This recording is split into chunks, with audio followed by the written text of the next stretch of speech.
PeterHKim, How Trust Works, The Science of How Relationships Are Built, Broken, and Repaired.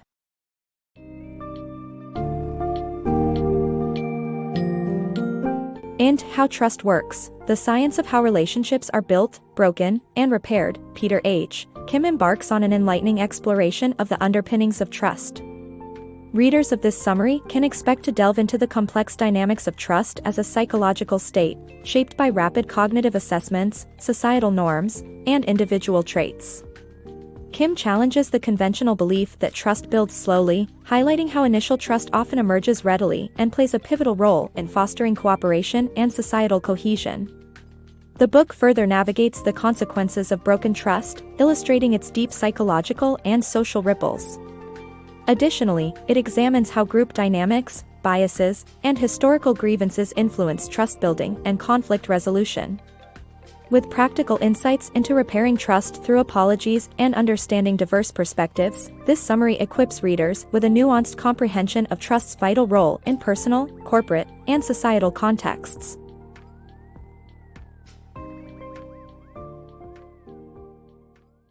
Trust's surprising power. Have you ever met someone and instantly felt a deep trust in them? It turns out, this isn't just a rare occurrence but rather a common one that challenges the age-old belief that trust must be meticulously built over time. Contrary to the notion that people are naturally selfish or opportunistic, research unveils that a significant level of trust often emerges right from the start of an acquaintance. Trust is fundamentally a psychological state marked by a readiness to embrace vulnerability based on the optimistic expectations of others. This definition breaks down trust into three critical elements: a psychological state, the willingness to be vulnerable, and a reliance on positive expectations from others. While traditional economic theories often interpret trust through the lens of risk reduction, real-life examples tell a different story. Imagine participants in a study observing a job interview and trusting the candidate's capability with minimal information. Such scenarios illustrate the instinctive trust bestowed by individuals. This initial trust doesn't materialize without influence. Social settings play a pivotal role. Societal laws, norms, and values shape our trust, alongside individual personality traits and quick assessments from first impressions. Despite their potential for bias, these initial judgments fundamentally guide our social navigation. The advantages of an immediate trust are extensive. Not only does it drive cooperation and societal cohesion, but it also lays the foundation for new relationships and endeavors. Studies have revealed a fascinating self-fulfilling cycle. When people are deemed trustworthy, they tend to act more cooperatively and ethically. It appears that initial trust can inspire behaviors that uphold it. However, sustaining this trust poses a challenge. It requires navigating its vulnerable nature and potential for violations. To foster a thriving and prosperous society, understanding how to manage breaches of trust becomes essential. Even if trusting easily seems naive, it's actually an indispensable element for fueling successful social interactions. As we move forward, the exploration of trust's intricate nature provides valuable insights into maintaining society's connective fabric. Ripples of trust. When trust shatters, its repercussions radiate far beyond the immediate breach, influencing every facet of life and relationships. Consider Ava's journey. At 27, she married who she thought was her Prince Charming, only to find herself engulfed in a nightmare of escalating violence. Her husband's metamorphosis from a charming partner into an abuser shattered Ava's world, eroding the very pillars of trust and casting a shadow over her children, who bore witness to their mother's anguish. Ava's experience is a poignant illustration of how personal trauma from a breach of trust affects not just the individual but extends its reach to observers and societal constructs.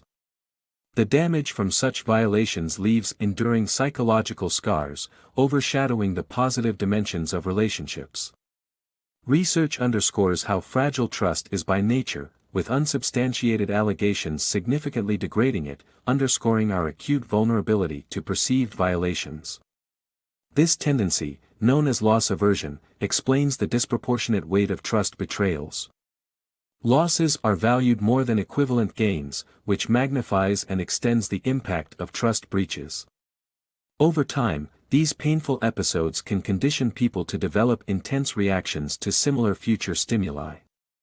Even mundane objects linked to the event can trigger stress, highlighting how physical things become reminders of trauma. The complexity compounds through varying perceptions of trust breaches. Divergences in recognizing a violation can arise from personal experiences and the strength of the relationship. Victims may feel intensely wronged and distrustful, while offenders might not grasp the depth of harm inflicted or dispute the necessity and scale of reparative actions required. Repairing trust is inherently more challenging than forming it initially or preventing prospective breaches. This intricate process demands a comprehension of the transgression's subtleties, considering aspects of guilt, culpability, and the likelihood of making amends. Beyond mere acknowledgement of harm, effective trust restoration requires reconciling differing views about the violation and the violator's essence. Such reconciliation is pivotal for healing, promoting not just individual recovery but also fortifying societal fabric affected by the reverberations of fractured trust. The art of apologies.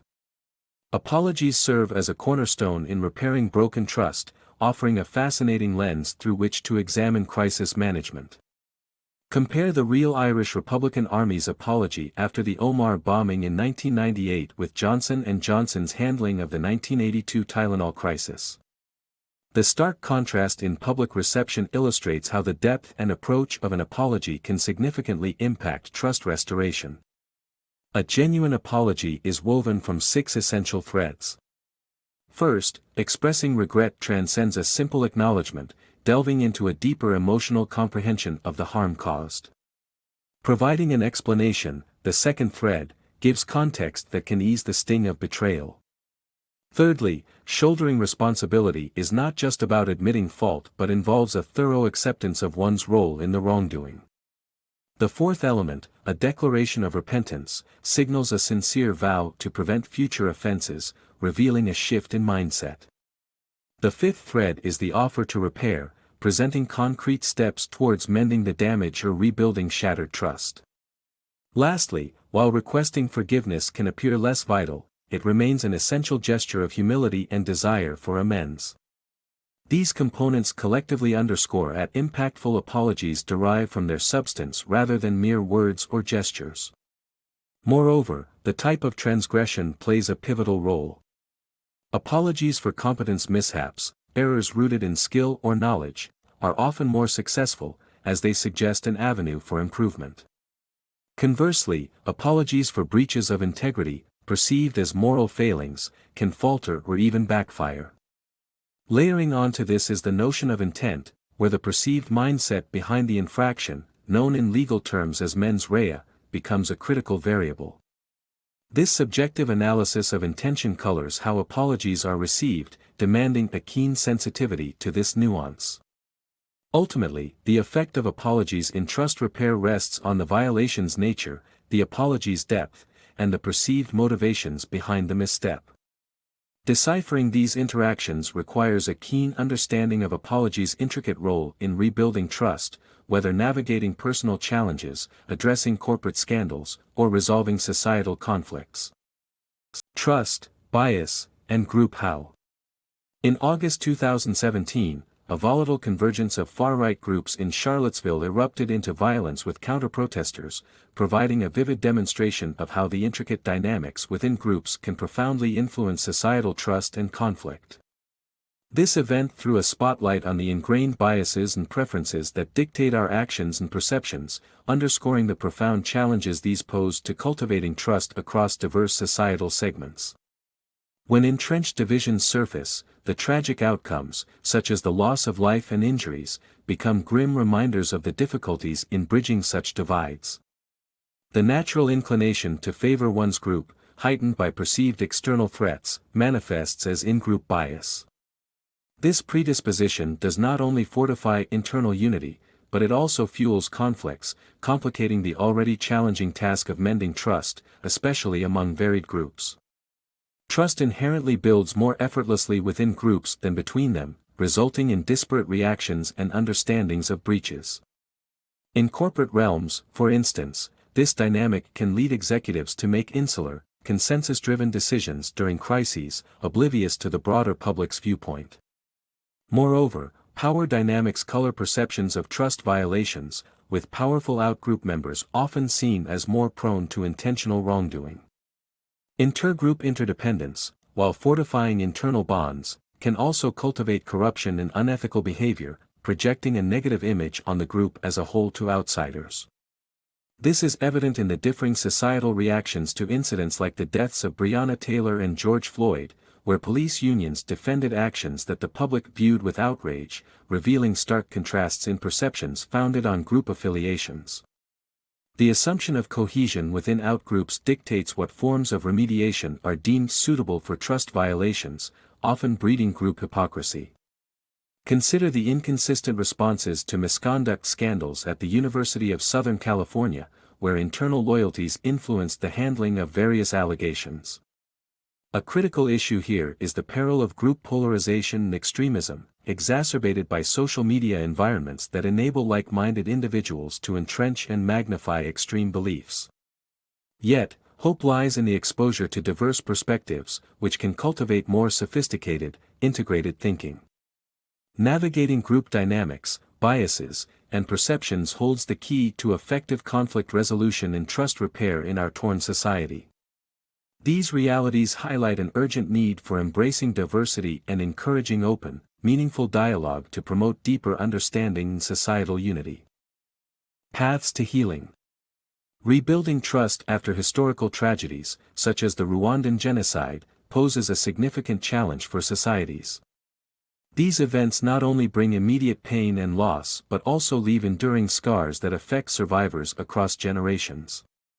Transitional justice emerges as a pivotal approach in navigating this complex terrain, offering alternative pathways beyond traditional legal systems to address human rights violations. This method emphasizes acknowledging past atrocities, grasping their long-lasting effects, and fostering healing and reconciliation. The Nuremberg trials serve as a historical milestone in addressing crimes against humanity, focusing primarily on punishing Nazi leaders. However, these trials also expose the limitations of traditional justice systems, including their narrow focus and susceptibility to perceptions of victors' justice, which often lack perceived fairness and legitimacy. To tackle these constraints, newer models of justice have evolved. South Africa's Truth and Reconciliation Commission, TRC, marked a significant shift towards restorative justice. It aimed to promote reconciliation through open testimony and recognition of wrongdoings, allowing both victims and perpetrators to share their experiences. Although the TRC contributed to national healing following apartheid, it faced criticism for not fully addressing systemic injustices and falling short of delivering complete justice. Rwanda's Gacaca courts introduced a community-based justice approach, focusing on the vast number of cases stemming from the genocide. These courts managed to handle numerous cases and provided some level of community healing. Nonetheless, criticisms arose regarding their one-sided nature and their limited success in achieving full justice and reconciliation. Despite their importance, transitional justice mechanisms confront numerous hurdles and critiques. They often stumble in addressing ingrained systemic issues and may not completely bridge societal divides or offer comprehensive justice. Power dynamics within these processes can skew narratives and impede complete reconciliation. Central to these processes is the pursuit of truth, with public acknowledgement of atrocities and understanding their ramifications being crucial steps toward rebuilding trust. However, genuine reconciliation and trust restoration in society's rebuilding after conflict demand long-term commitment, transcending immediate justice efforts. While transitional justice plays a vital role in confronting past atrocities, the journey toward reconciliation and regaining trust requires unwavering dedication, mutual understanding, and collaborative efforts across all societal sectors.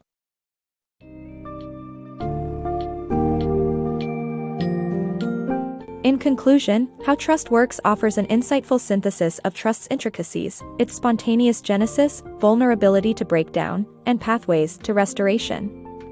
Throughout the summary, Kim underscores the importance of initial trust for societal harmony and highlights potential pitfalls when it is betrayed. By examining concepts like the self-fulfilling prophecy of trust and analyzing case studies of apology effectiveness, the book reveals how trust operates in various realms. It stresses the necessity of open dialogue and diverse perspectives to navigate group dynamics and historical wounds. Ultimately, Kim's insights provide readers with a framework for understanding and repairing trust, whether in personal relationships or societal structures.